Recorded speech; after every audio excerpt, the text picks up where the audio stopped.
कहानी है बचा लिया अपनी बेटी को। रात घिर आई थी। नीरवता इतनी थी कि धड़कनें भी स्पष्ट सुनाई दे।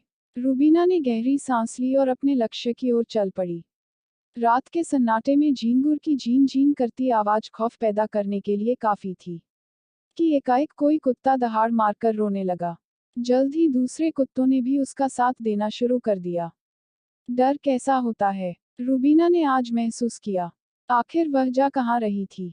उसके कदम हौले हौले बढ़ते जा रहे थे, लेकिन जैसे जैसे उसका लक्ष्य नजदीक आ रहा था, उसकी हिम्मत जवाब देने लगी। घबराहट बढ़ती जा रही थी। उसका हौसला डगमगा रहा था, और एकाएक वह ठिठक गई। नवजात शिशु के रोने की आवाज। उसकी धड़कन मानो ठहर सी गई। इस सुनसान जगह पर कौन रो रहा है? क्या होगा उसका? क्यों उसने ऐसा काम किया? क्यों वह यहाँ आई? आगे बढ़ने के सिवाय कोई दूसरा चारा नहीं था। वह उस आवाज की ओर बढ़ी। जैसे जैसे वह पास जाती, रह रहकर रोने की आवाज और तेज होती जाती। आवाज बरगद के पेड़ के पीछे से आ रही थी। एक बार तो उसका मन किया वापस मुड़ने का, लेकिन यह करुण क्रंदन। उसने हिम्मत करके बरगद के पीछे झांका ही था कि तेज निगाहों से घूरती दो आंखें देख वह पीछे हट गई। यह एक बिल्ली थी, जिसके छोटे छोटे बच्चे रो रहे थे।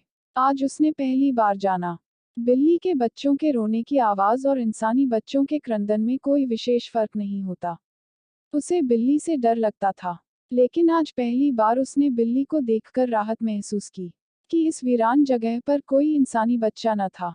काश वह यहाँ से सुरक्षित निकल जाए, लेकिन उसे वहां तक तो पहुंचना ही होगा, वह भी अकेले। बिल्ली के बच्चों की सलामती की दुआ कर वह आगे बढ़ गई। पेड़ के पत्तों की सरसराहट से वह कांप उठती। यह रास्ता उसे मार ही डालेगा। अभी तो मंजिल दूर है। उसकी औलाद तो है, मगर दोनों लड़कियां हैं। घर में कोई उसे बुलाना तक पसंद नहीं करता। वह गिड़गिड़ाती है, रोती है, चीखती चिल्लाती है, लेकिन कोई उसकी ओर ध्यान नहीं देता।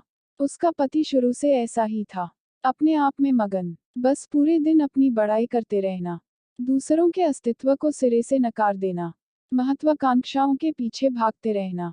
सास निकाह के बाद उसका खूब ख्याल रखती थी, लेकिन एक के बाद एक दो लड़कियों को जन्म देने के कारण अब उसे रूबीना फूटी आंखों न सुहाती।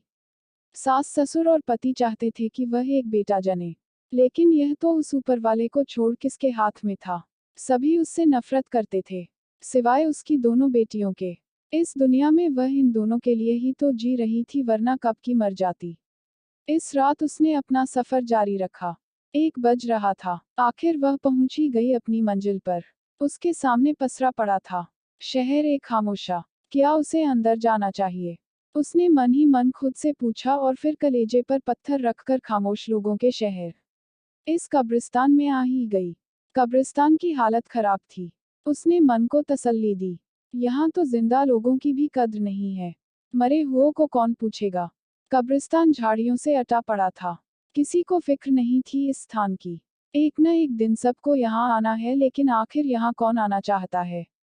उसने कदम आगे बढ़ाया। एकाएक पत्तों के चरमराने की आवाज से वह कांप उठी, और फिर जल्दी जल्दी आगे बढ़ने लगी। अचानक से जैसे उसके पैरों को किसी ने पकड़ लिया था, वह लड़खड़ा कर गिर पड़ी। वह आगे घिसटने लगी, लेकिन उसके पैरों को किसी ने जोर से जकड़े रखा था। उसने थर थर कांपते हुए पीछे देखा। ओह, यह तो कंटीली झाड़ी है। उसने अपनी सलवार पर से कांटे हटाए और आगे बढ़ गई। लंबा चौड़ा कब्रिस्तान। आखिर वह यहाँ क्या ढूंढ रही थी?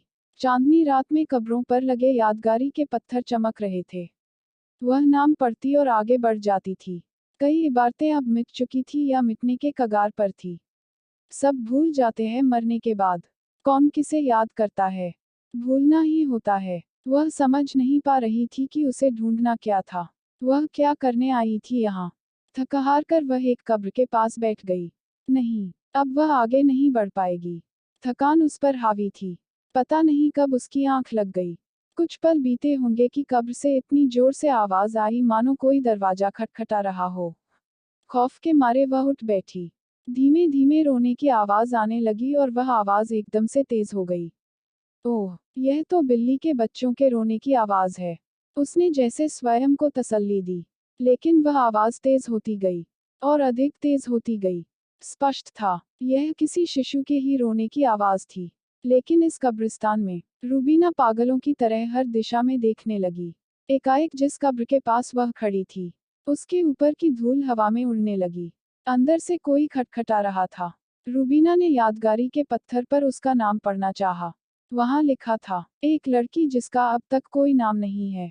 रूबीना के दिल की धड़कनें तेज हो गई। वह पसीने से तरबतर थी और भय के कारण कांप रही थी। कब्र अपने आप खुद रही थी और मिट्टी तेजी से हवा में उड़ने लगी मानो चक्रवात आया हो। ताबूत नजर आने लगा था। रूबीना ने धीरे धीरे अपना चेहरा ताबूत के ऊपर बढ़ाया ही था कि एकदम खटाक की आवाज के साथ ताबूत का ढक्कन खुल गया। डर के मारे वह पीछे खिसकी और गिर पड़ी। शिशु के रोने की आवाज और भी तेज हो चुकी थी। वह यहाँ से भाग जाना चाहती है, लेकिन न जाने कौन सी अदृश्य ताकत उसे रोके हुए है। वह खड़ी होती है और हिम्मत करके ताबूत में झांकती है। रोने की आवाज थम जाती है। यह क्या है? कोई लाश तो नहीं है। वह ध्यान से देखती है। जैसे मांस का कोई लोथड़ा पड़ा है, लहू से सना हुआ। इसका कोई चेहरा नहीं। रूबीना सोचती है, हो सकता है लाश सड़ के गल गई हो। वह ताबूत से दूर हटती है। शिशु के रोने की आवाज वापस तेज होने लगती है। वह वापस अंदर झांकती है कि आवाज बंद। जैसे ही वह ताबूत से दूर हटती है, रोने की आवाज वापस तेज हो जाती है। यह क्या खेल है? डरी सहमी रूबीना सोचती है। उसे यहाँ से लौट जाना है, लेकिन जिस तरह माँ अपने बच्चे को अकेला नहीं छोड़ सकती, वह भी मजबूर है यहाँ रुक जाने के लिए। वह फिर से ताबूत में झांकती है। रोने की आवाज थम चुकी है। वह ताबूत से उस लाश को बाहर निकालती है जो लाश जैसी नहीं दिख रही। आखिर यह है क्या? इंसानी मांस। वह उसे कब्र के पास रखती है और वापस लौट जाने के लिए मुड़ती है कि शिशु के रोने की आवाज पुनः शुरू हो जाती है। यह क्या हो रहा है? रूबीना हिम्मत करके पूछती है। कौन? कौन हो तुम? उसे पता है, यह निर्जीव टुकड़ा कुछ बोल नहीं सकता, लेकिन उसके शरीर में सिर से लेकर पांव तक एक झुरझुरी सी उठती है जब जवाब आता है। मैं तुम हूँ। तुम में हो। रूबीना अपना सवाल दोहराने की बजाय उस पत्थर को देखती है, जहाँ लिखा है, एक लड़की जिसका अब तक कोई नाम नहीं है। मांस के उस टुकड़े में से आवाज आती है, मेरा कोई अच्छा सा नाम रखोगी ना? रूबीना खौफजदा है। वह इसे वापस ताबूत में फेंक देना चाहती है, लेकिन वह ऐसा नहीं कर पाती। जैसे उसे इसकी परवाह है। मांस का वह टुकड़ा वापस बोल पड़ता है, अम्मी, मेरा कोई खूबसूरत सा नाम रखोगी ना? और इसी सवाल के साथ अचानक से कब्रिस्तान की सभी कब्रों से खटखटाने की आवाज गूंजने लगती है। हवा में मिट्टी चक्रवात की तरह उड़ने लगती है। रूबीना भागती है। अपना पूरा जोर लगाकर वह भागती है और कब्रिस्तान से बाहर निकल कर ही दम लेती है। यह क्या? वह मांस के उस लोथड़े को कब्रिस्तान में छोड़ने की बजाय अपने साथ ही ले आई है। अपनी छाती से लगाकर रूबीना के कानों के पास जोर से एक आवाज गूंजती है। वह हड़बड़ाकर उठ जाती है। अलार्म बजा है। सुबह के 6 बज रहे हैं। डरावने सपने के कारण दहल उठने की बजाय उसके होठों पर मुस्कान है। रूबीना खुश है। आखिर उसे बचा लिया। रूबीना अपना सामान पैक कर रही है। वह पढ़ी लिखी है, कहीं भी नौकरी करके अपना और अपनी बेटियों का पेट पाल लेगी। यूसुफ पूछ रहा है, तुम इतनी सुबह कहाँ जा रही हो? आज हमें हॉस्पिटल चलना है। कितनी मुश्किल से सेटलमेंट किया है मैंने। आज कहीं नहीं जा सकोगी। रूबीना जवाब नहीं देती। आखिर जवाब दे देकर उसने पाया ही क्या है। वह अपना सूटकेस लेकर घर से निकल पड़ती है। सास बीच में खड़ी है। जा कहाँ रही हो? आज इसे गिरवाना है। तीसरी लड़की नहीं आएगी इस घर में। सास को धक्का मार वह घर से निकल जाती है।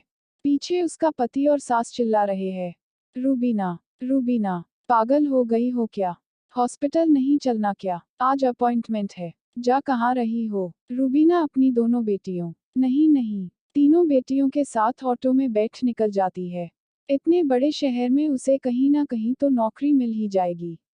रूबीना अपने पेट पर हाथ फेरती है। नूर, नूर नाम रखूंगी तुम्हारा। खूबसूरत नाम है ना मेरी लाडली। उसने बचा ही लिया अपनी बेटी को।